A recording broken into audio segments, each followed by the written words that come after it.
নমস্কার বন্ধুরা, PPT easy কুকিংয়ে আপনাদের সকলকে স্বাগত। আজকে একটা খুব সহজ সিম্পল স্বাস্থ্যকর ব্রেকফাস্টের রেসিপি নিয়ে চলে এলাম। আমার আজকের রেসিপি দই স্যান্ডউইচ। এটা ওপর থেকে ক্রাঞ্চি, ভেতরটা সফট, দইয়ের ফিলিং ভরা। সকালে তাড়াহুড়োতে ঝটপট কিছু ব্রেকফাস্ট বানাতে হলে এই দই স্যান্ডউইচটা অবশ্যই বানিয়ে নিতে পারবেন। খুব সহজ একটা রেসিপি, ছোট্ট একটা ভিডিও। আশা করছি রেসিপিটা আপনাদের ভালো লাগবে। ভালো লাগলে লাইক, কমেন্ট, শেয়ার করবেন আর চ্যানেলটাকে সাবস্ক্রাইব করে পাশে থাকবেন। রেসিপিটা শুরু করি।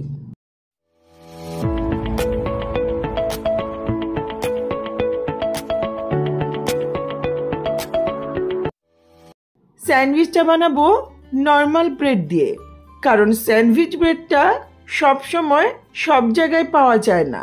8 টুকরো ছোট সাইজের স্লাইস ব্রেড নিয়েছি। চাইলে ব্রাউন ব্রেড দিয়েও স্যান্ডউইচটা বানাতে পারেন। এখন এই ব্রেডের স্লাইসগুলো চারপাশে মোটা অংশটা কেটে নিচ্ছি।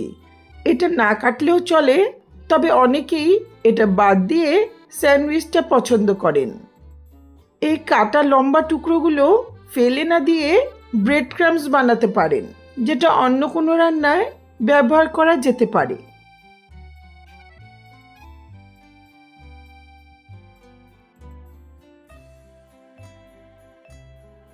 আমি সবগুলো ব্রেড একইভাবে কেটে নেব। চলে যাচ্ছি নেক্সট প্রিপারেশনে। এখানে কিছু সবজি নিয়েছি।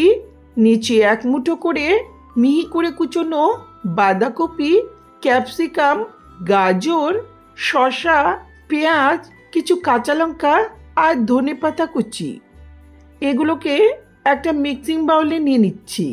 আমি যে লঙ্কাগুলো নিয়েছি সেটা খুব বেশি ঝাল নয়, তাই একটু বেশি করেই নিয়েছি। ঝালটা অবশ্যই নিজেদের পছন্দ মতো দেবেন। এখানে সবজিগুলো খুব মিহি করে কুচিয়ে নিতে হবে।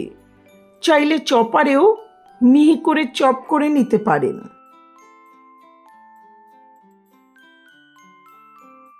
এখন এই সবজিগুলোতে দিচ্ছি 1/2 টিস্পুন করে লবণ, গোলমরিচের গুঁড়ো, চাট মশলা।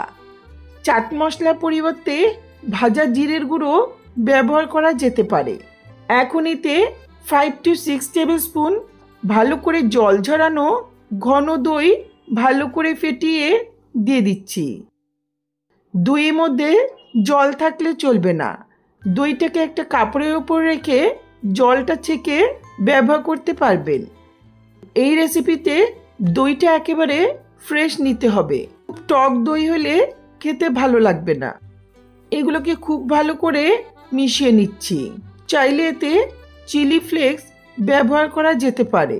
ছোট বাচ্চার জন্য বানিয়ে থাকলে লঙ্কার কুচিটা স্কিপ করা যেতে পারে।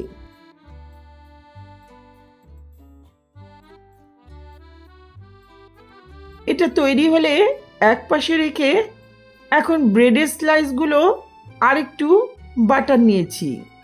বাটারটা আমি ফ্রিজ থেকে সদ্য বার করেছি, তাই এটা অনেকটাই শক্ত হয়ে আছে। তবে আপনারা চেষ্টা করবেন রুম টেম্পারেচারে থাকা বাটার নিতে। এখন প্রত্যেকটা ব্রেডের স্লাইসের দুপাশে এভাবে বাটার লাগিয়ে নেব।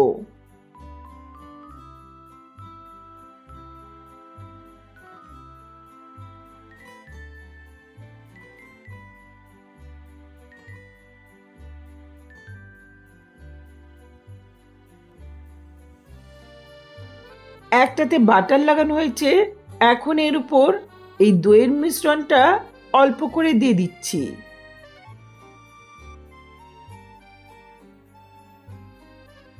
ভালো করে সমানভাবে ব্রেডের ওপর ছড়িয়ে নেব।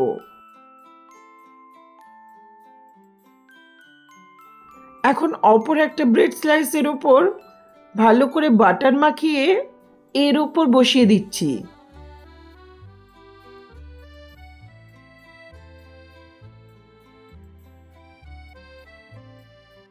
এটা রেডি হয়ে গেল।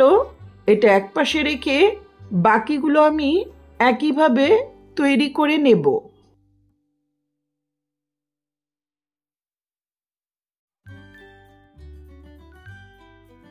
সবগুলো রেডি করে নিয়েছি।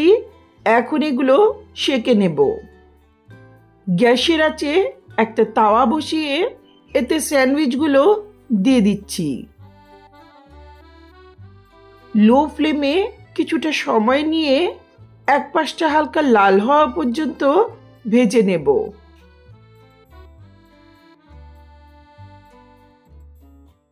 এটা ভাজতে খুব একটা সময় লাগে না। দেখুন কয়েক সেকেন্ডের মধ্যেই এক পাশটা লাল হয়ে গেছে।